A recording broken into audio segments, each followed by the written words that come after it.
Balik lagi bersama gua, yaitu YouTuber abal-abal. Aduh, gua malas ketawanya bener. Capek abis jadi kuli bangunan. Yuk, selamat menyaksikan. Konten kreator yang nekat membuat konten di sebuah hotel tua Terbengkalai, di mana mereka harus menghadapi sesuatu yang sangat berbahaya yang membuat mereka semua akan menyesal. Sudah masuk ke sana? Seberapa seru ceritanya? Yuk langsung saja pasang handfree, mitris, dan khusus bahan kencangkan celana dalam selamat menonton dan cekicrot.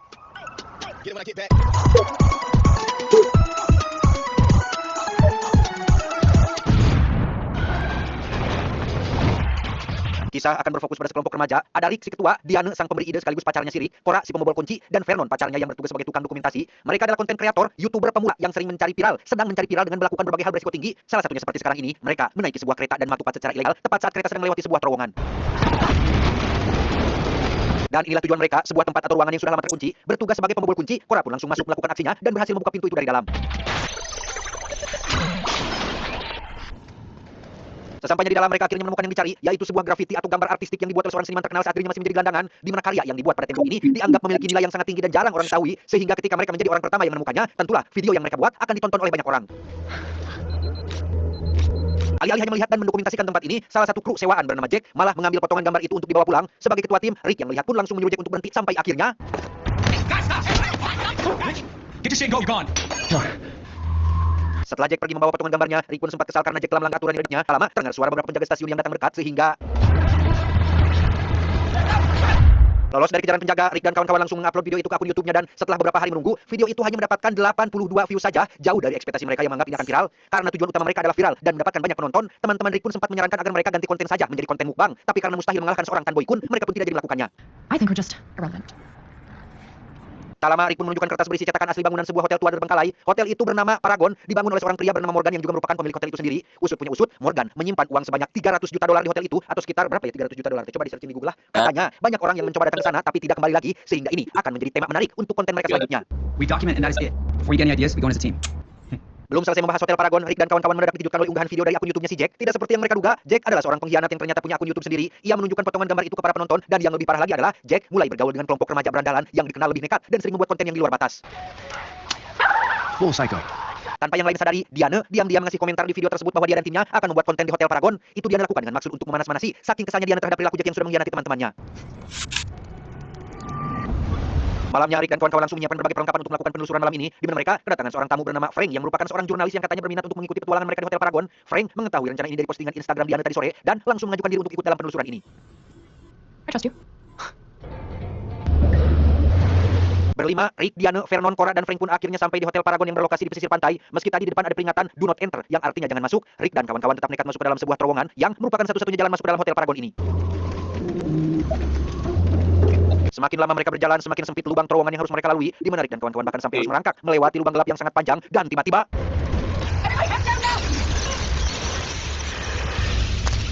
setelah sempat berpapasan dengan gerombolan tikus yang baru selesai mengambil MBG, Rick dan kawan-kawan pun akhirnya tiba di pintu keluar sekaligus jalan masuk menuju lobi utama hotel ini. Karena kedatangan mereka cukup berisik, beberapa burung kapinis yang sedang entre pun langsung berterbangan menabrak lampu gantung yang ada di sana dan ya, belum 1 menit tiba di sini, mereka sudah membuat kekacauan yang hampir menewaskan Cora yang nyaris ketiban lampu gantung. Di saat yang lain tetap berkumpul di lobi utama, Diane tampak sibuk sendiri dengan melakukan live di akun Instagramnya. Tanpa Rick dan yang lain sadari, Diane pergi sendirian ke ruang aula yang berada di lantai 2. Di situ ia menemukan sebuah piano yang cukup instagramable dan mencoba memainkannya sebentar, tetapi mendengar suara yang bergerak di atap ruangan, Diane pun langsung berlari menuju lantai bawah dan entah apa yang sudah terjadi pada Diane, Rick tampak panik ketika ponselnya tidak bisa dihubungi. Namun setelah Cora menenangkannya, Rick pun kembali fokus pada misi dan menganggap jika Diane mungkin sedang asik sendiri. We search room by room, floor by floor. Come on. Beralih ke Vernon yang sedang mengambil gambar di beberapa ruangan, kita sengaja menemukan hal aneh, yaitu bekas cakaran pada dinding yang tampak masih baru. Vernon segera menunjukkan gambar tersebut pada yang lain yang membuat Rick langsung punya firasat tidak enak. Dengan cepat Rick pun mengajak Frank untuk mencari Diane, sementara Cora dan Vernon akan pergi ke resepsionis untuk mencari kunci pintu depan. Come on, this way. Tiba di ruangan resepsionis, ada sebuah patung manusia yang ditutupi dengan kain, namun tidak ada hal aneh yang terjadi. Saat sedang mencari kunci itulah, Vernon tak sengaja menemukan sebuah koran lama yang membahas terkait hotel ini. Di situ terdapat wajah Morgan, sang pemilik hotel yang sedang berfoto dengan istrinya. Mereka dikabarkan tewas di hotel ini dengan kondisi jantung yang hilang dan masih menjadi misteri apa penyebab kematiannya. Wow. Rick dan Frank sendiri terlihat masih mencari keberadaan Diane, di mana hal tak terduga terjadi ketika Rick menginjak sesuatu, yaitu ya, entah siapa yang sudah meletakkan jebakan beruang di sana. Satu kaki Rick pun harus terluka yang membuatnya tidak bisa berjalan dengan sempurna. Namun meski begitu, Rick tetap mencoba kuat sampai Diane pacarnya berhasil ditemukan. Is that phone? She's upstairs. What? Quiet, let's go again. Setibanya di ruangan tengah hotel ini, mereka menemukan sesuatu yang semakin lebih mengejutkan, yaitu sebuah pohon tua dengan banyak ponsel tergantung di sana. Salah satunya ada ponsel Diane, lengkap dengan video terakhir sebelum dirinya menghilang. Curiga jika ada seseorang yang sedang mempermainkan mereka, Rick dan kawan-kawan pun berjalan perlahan mencari di mana orang tersebut dan tiba-tiba Hey guys, what was that? ya itu adalah Jack dan dua teman berandalanya. Entah sejak kapan mereka berada di sini. Thanks off. Have the camera, please. Ternyata alasan mereka datang ke tempat ini adalah berkat komentar Diane di video yang mereka unggah tadi siang dan berkat postingan Instagramnya si Diane juga yang ngasih judul secara gamblang yaitu memburu uang 300 juta dolar di Hotel Paragon. Ya jelas, Todd langsung tertarik sehingga ia mengajak Jack dan Agus temannya untuk datang menyusul demi uang 300 juta dolar tersebut. Where's Diane, you piece of shit? Oh, y'all should have OnlyFans video somewhere. Rick sempat menuduh Todd dan gengnya telah menyembunyikan Diane, tapi Todd mengaku tidak tahu dan tidak peduli karena yang ia inginkan hanyalah uang tersebut. Melihat gaya si Todd yang petantang petenteng seperti jagoan membuat Cora menjadi gele sampai-sampai mengejeknya dengan sebutan logai. Tak terima, Todd tidak pakai N pun langsung nyerenteng mengancam akan menembak Cora, tapi Frank berhasil mencegahnya dengan cara Hey, sure you know how to use that thing? karena mereka baru pertama kali bertemu, Todd pun sempat menuduh Frank sebagai polisi yang sedang menyamar, sehingga karena Todd mengancam akan menembak Cora, Frank pun akhirnya jujur bahwa tujuan sebenarnya dia ikut dalam misi ini adalah untuk mencari istrinya yang hilang. Istri Frank adalah seorang reporter yang datang ke hotel ini bersama teman kameramennya, namun sudah 2 bulan dia tidak ada kabar dan tidak pulang, dan tempat terakhir yang istrinya kunjungi adalah Hotel Paragon ini. Tepat saat Frank selesai bercerita, Rick tiba-tiba menyerang Todd yang membuatnya justru malah jatuh sendiri. Melihat kakinya pengkor, Todd pun mendadak baik hati dengan meminta maaf sekaligus membantunya berdiri, tapi ternyata ya, bukan hanya omon-omon, Todd ternyata adalah sosok psikopat yang nekat melempari dari lantai atas seperti barusan. Entah Rick masih hidup atau tidak, Frank langsung memberitahu Todd bahwa satu-satunya orang yang punya cetakan bangunan ini sekaligus tahu lokasi uang 300 juta dolarnya adalah si Rick. Sehingga mau tidak mau, Todd harus mencari Rick ke bawah untuk mengambil cetakan tersebut.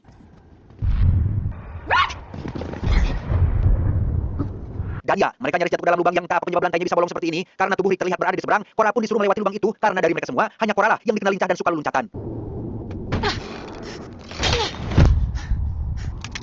Setibanya di sisi seberang, itu ternyata bukan Rick melainkan jasad orang lain yang sudah mengering. Kesal, Todd pun langsung menembak kabel yang menjadi pegangan yang membuat Cora tidak bisa balik lagi.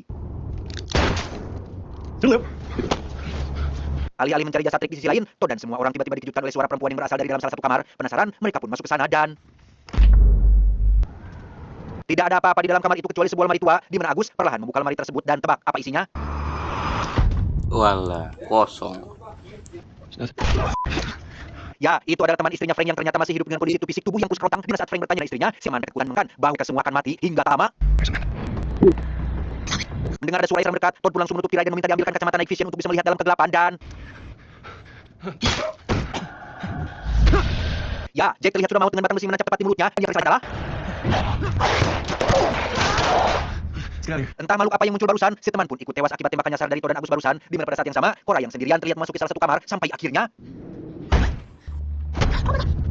Oh my god, Rick! Oh my god! ya, itu adalah Rick yang ternyata masih hidup. Entah bagaimana dia bisa selamat setelah jatuh dari ketinggian seperti itu. Tidak ada penjelasan spesifik tentang hal tersebut, tapi Rick sudah lebih dulu menyadari akan keberadaan sosok makhluk yang menghuni hotel ini, sehingga ketika mendengar ada suara yang mendekat, Rick menyuruh Cora masuk ke dalam lemari, sementara ia tetap sembunyi di bawah kasur. Kurus, tinggi, babak, sasangalun, dan warna kulit putih pucat, itulah ciri-ciri makhluk penghuni Hotel Paragon ini. Cora yang bersembunyi di dalam lemari pun harus dibuat tegang saat makhluk tersebut perlahan mendekati lemarinya, dan tiba-tiba karena lemarinya besar, Cora pun bersembunyi di bagian atas menggunakan kaki dan tangannya sebagai penahan, sampai akhirnya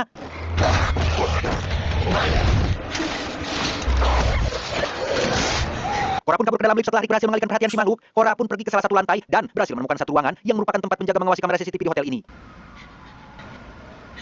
Berkat monitor kamera pengawas itu juga lah, Cora akhirnya menemukan Diana yang ternyata masih hidup, terkurung di dalam salah satu kamar besar dan paling mewah, lengkap dengan sejumlah persiapan ritual yang untuk apa maksudnya.